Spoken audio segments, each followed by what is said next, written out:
All right, got this Tundra in here.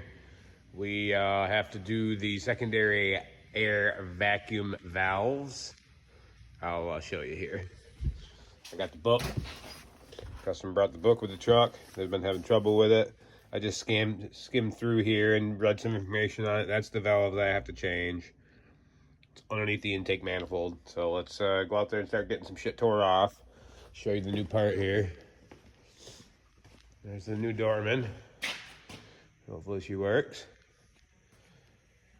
All right, let's start getting everything tore off of here.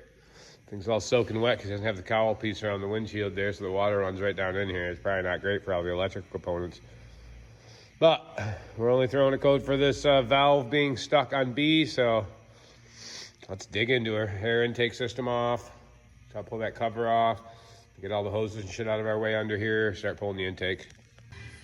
I figure it's worth showing. I'm going to unbolt the throttle body because there's coolant running through it to cool the throttle body. There's two hoses on it. I don't want to drain the coolant, so I just took the 4 bolts out.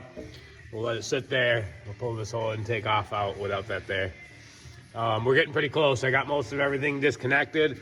I found this hose that goes from here down to a port down there. It was disconnected down there. The main vacuum from the booster to the back of the intake was disconnected on the back. So we definitely have some issues with stuff being disconnected. They got to go through everything and make sure everything's plugged in the way it should be. But let's get this intake off, get them valves switched, get this thing out of limp mode. Okay, intake manifold is off. We're down in here now. There's the valve. What do we got? I think the hoses are connected. Wires are connected. Oh, that's good. Johnny, you didn't leave it unplugged. I did notice, what do we got right there? Taiwan, 9:30 seconds.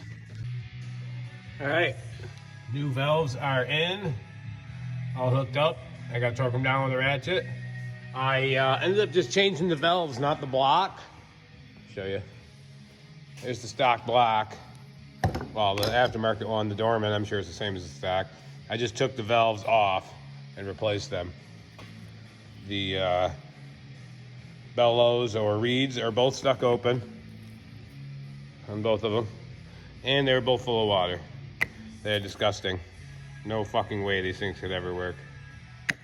So, we torque them down, get this baby back together. All right, we got the intake set back in there. Bolts just loosely put in. I looked it up in the manual. It is 15 foot-pounds or 180 inch-pounds.